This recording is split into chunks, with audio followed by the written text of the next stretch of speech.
दोस्तों, स्वागत है आप सभी का अपने यूट्यूब चैनल पर।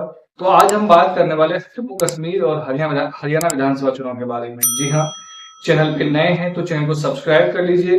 अगर आप फेसबुक पेज पे देख रहे हैं तो फेसबुक पेज को जरूर फॉलो कीजिए। तो आज हम बात करने वाले बीजेपी, नरेंद्र मोदी, अमित शाह और जेपी नड्डा और उसकी टीम के बारे में। दरअसल आपको पता होगा कि बीजेपी चाहे वो नगर निगम का चुनाव हो या पंचायत चुनाव हो, विधानसभा चुनाव हो, राज्यसभा चुनाव हो या लोकसभा चुनाव हो, सभी चुनाव को जो 2010 से मैं देखता आ रहा हूं, वो बीजेपी हर चुनाव को एक सीरियस लेकर के चुनाव लड़ती है और पूरे दमखम, पूरे ताकत से चुनाव लड़ती है।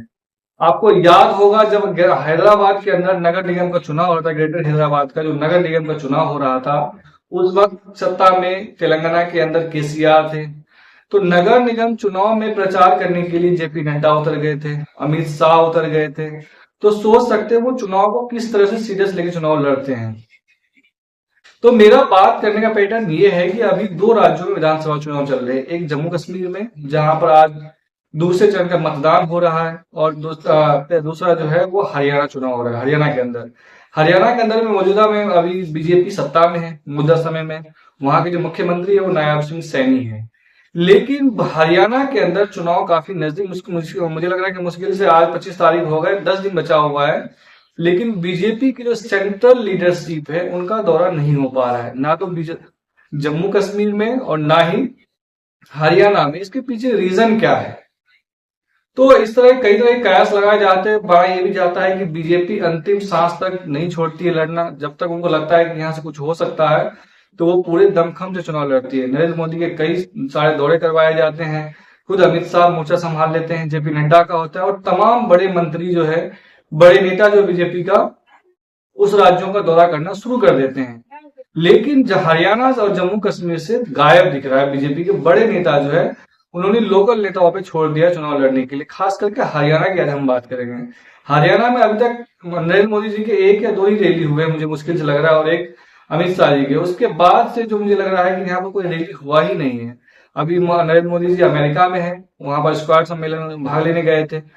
तो जो बीजेपी हफ्ते में 10 रैलियां करने वाली होती है, या तमाम उनके बड़े लीडर दौरा करने लग जाते हैं उस राज्यों का, वो बीजेपी हरियाणा को बिल्कुल छोड़ दिया है उसके क्षेत्रीय नेतृत्व के हालात पे।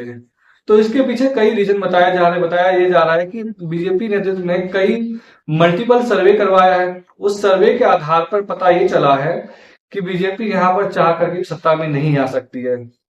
तो मुझे लगता है कि इस वजह से बीजेपी की जो केंद्रीय नेतृत्व है, मुझे लगता है कि जब सत्ता में नहीं आ सकते हैं, कितना भी कुछ कर ले, तो यहाँ पर संसाधन खर्च करना फायदा नहीं होगा। आपको पता होना चाहिए कि हरियाणा, जम्मू कश्मीर के साथ साथ दो अन्य राज्यों में भी इलेक्शन होना था, जैसे महाराष्ट्र और झारखंड में। तो अभी जो बीजेपी के बड़े नेता है, जो भी बड़े नेता है, चाहे वो शिवराज सिंह चौहान हो, हेमंत बिस्वा शर्मा हो, तमाम बड़े नेता अभी जो है जम्मू झारखंड का दौरा लगातार कर रहे हैं, वहां पर माहौल बनाने की कोशिश कर रहे हैं। दरअसल इन चारों राज्यों में से सिर्फ एक ही राज्य ऐसा है जहां पर बीजेपी को उम्मीदें दिख रही है, वो है झारखंड। झारखंड में अभी कांग्रेस और जेएमएम का गठबंधन का सरकार है वहां पर।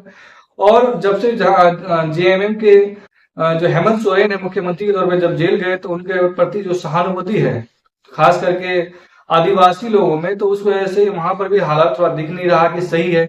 इस वजह से उनके जो बड़े बड़े पर्यवेक्षक के नेता है वो लगातार झारखंड का दौरा कर रहे हैं, चाहे वो राजनाथ सिंह हो, चाहे शिवराज सिंह चौहान हो, चाहे हेमंत बिस्वा शर्मा हो, लगातार दौरा कर रहे हैं।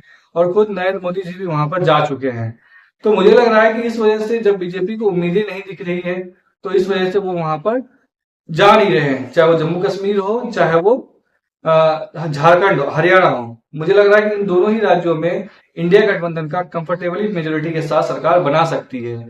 लेकिन आपको क्या लगता है कि इन दोनों राज्यों में अमित शाह या नरेंद्र मोदी के नहीं जाने के पीछे क्या वजह हो सकती है? हालांकि 10 दिन है, हो सकता है आखिरी 8 दिन में लगातार कारपेट बॉम्बिंग कर दे, उसकी जैसे मैनेजमेंट है। हालांकि बीजेपी की जो स्थानीय नेता उनका मानना यह है कि हमारा जो मैनेजमेंट है वो कांग्रेस से कई गुना बेहतर है, हमें अपने मैनेजमेंट पर भरोसा है, और कांग्रेस को जो है वो उनके पक्ष में जो माहौल है उन पे भरोसा है। मुझे लग रहा है कि मैनेजमेंट की वजह से कई राज्यों में बीजेपी चुनाव जीत चुकी है और बाजी को पलट चुकी है। लेकिन आपको क्या लगता है? आप जरूर कमेंट करके बताएं।